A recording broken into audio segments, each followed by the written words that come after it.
Shalom, jumpa kembali dalam program Suara dari Jurang yang Dalam channel YouTube Klasis Timur Tengah Utara. Kita akan belajar kebenaran firman Tuhan dari Injil Matius pasal 8 ayat 23 hingga ayatnya yang ke-27. Dalam perikop bacaan angin ribut diredahkan, dalam terang tema Yesus berkuasa atas alam semesta. Sebelum itu mari kita berdoa. Terpujilah Engkau ya Allah, ya Tuhan kami, yang sungguh mengasihi dan memelihara hidup kami. Kami bersyukur untuk kesempatan Engkau beri bagi kami saat ini, untuk kami boleh ada di sekitar kebenaran firman-Mu. Karena itu kuduskan kami, layakkan kami, dan segala pelanggaran kami, agar kebenaran firman-Mu yang akan kami renungkan saat ini, boleh menjadi bahagian dalam kehidupan ini. Di dalam nama Tuhan Yesus kami berdoa. Amin. Kekasih Tuhan, ayat 23 akan saya bacakan menjadi dasar dalam perenungan kita saat ini. Lalu Yesus naik ke dalam perahu dan murid-muridnya pun mengikutinya. Demikianlah pembacaan firman Tuhan yang dikatakan berbahagia kita semua yang tidak hanya sampai pada titik membaca ataupun mendengar, tapi juga melakukan dalam hidup kita tiap-tiap hari. Saudara-saudaraku terkasih, di minggu ketiga dalam perayaan bulan lingkungan hidup yang dicanangkan oleh Majelis Sinode Gemit, kita akan merenungkan firman Tuhan yang tercatat dalam Injil Matius pasal 8 ayat 23 hingga ayat yang ke-27 dalam tema Yesus berkuasa atas alam semesta. Dalam kalender tahun gerejawi, minggu ini merupakan minggu terakhir dalam tahun gerejawi. Dan minggu depannya, gereja sudah memasuki atau merayakan minggu Advent yang pertama. Di penghujung minggu ini, gereja merayakan Minggu Kristus Raja dengan tujuan menyadarkan kita semua sebagai umatnya tentang kedudukan Yesus Kristus sebagai Raja alam semesta. Sebagai Raja alam semesta, Yesus punya kuasa untuk memerintah, menghakimi, melayani, bahkan menentukan nasib ciptaan umat manusia. Tapi juga dalam kapasitas sebagai seorang Raja, Yesus juga bertanggung jawab memberikan damai sejahtera, memberikan kedamaian dan keselamatan bagi mereka yang berseru dan berharap pertolongan daripadanya. Teks yang kita baca hari ini bercerita tentang murid-murid yang mengikuti Yesus dalam perjalanan pelayanannya. Berbeda dengan kisah-kisah yang lain, terutama dalam Markus 4 ayat 35 dan Lukas 8 ayat 22.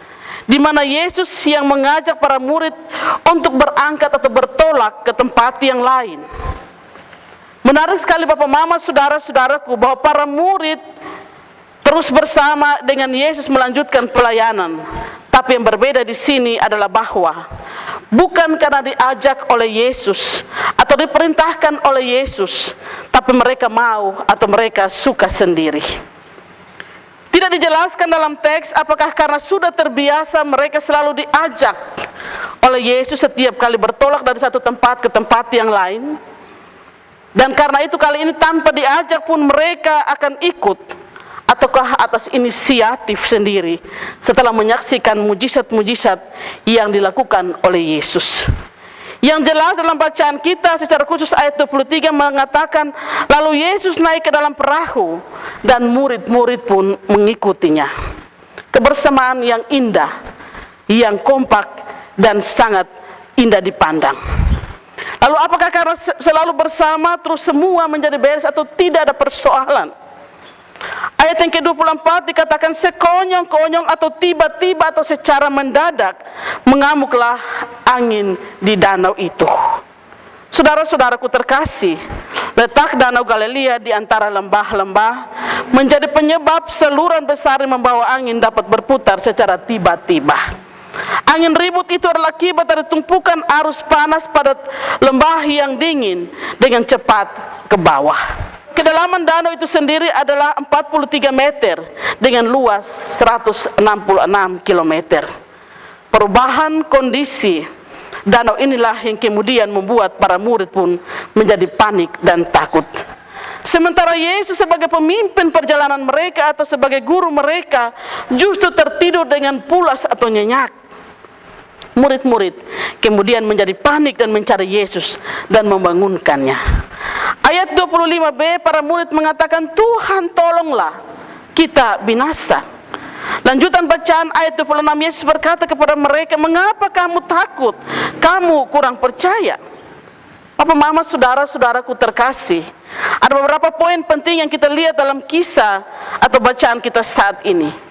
Yang pertama, keputusan para murid mengikuti Yesus. Yang kedua, tantangan saat mereka bersama Yesus atau akibat dari keputusan mereka untuk terus mengikuti Yesus. Yang ketiga, tentang iman dan percaya mereka ketika mereka berhadapan dengan badai. Yang keempat, pertolongan Yesus. Saudara-saudara, dalam kitab kita melihat awal mula Yesus memanggil para murid untuk menjadi pengikutnya. Tapi kemudian dalam bacaan kita hari ini kita pun melihat tanpa dipanggil atau tanpa diajak pun serta-merta para murid mengikuti Yesus. Selain karena melihat tanda-tanda heran yang Yesus buat, tapi juga karena iman atau percaya mereka pada Yesus. Yang kedua, dalam perjalanan bersama Yesus, walaupun dalam tujuan yang mulia untuk melakukan pelayanan, tetap ada badai, ada tofan, ada ancaman yang mengancam kehidupan, bahkan kebersamaan mereka. Di saat badai itu ada ketakutan yang besar dan berakibat pada hilang kepercayaan iman mereka pada Yesus, Sang Guru dalam perjalanan itu. Yang keempat, saat mereka mencari atau datang pada Yesus, Yesus tidak marah. Yesus tidak menolak mereka. Yang Yesus buat adalah membangun iman mereka yang mulai hilang akibat badai itu. Pertanyaan Yesus, mengapa kamu takut? Mengapa kamu kurang percaya? Sebenarnya adalah sebuah pertanyaan yang mau sadarkan mereka akan ketakutan dan kepanikan mereka ketika berhadapan dengan badai. Yesus mau bilang bahwa dia adalah Raja atas alam semesta dan dia punya kuasa atas alam, termasuk untuk menghardik atau menenangkan badai saat itu.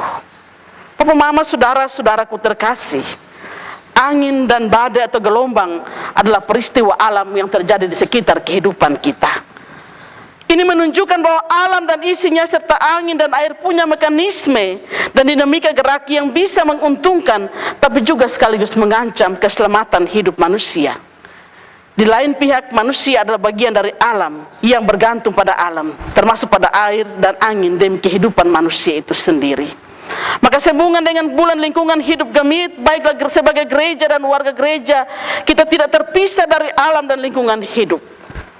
Baiklah gereja kita semua bertanggung jawab untuk belajar mengenal hukum-hukum dan dinamika alam ini, supaya tidak mengalami kecelakaan karena ceroboh terhadap alam.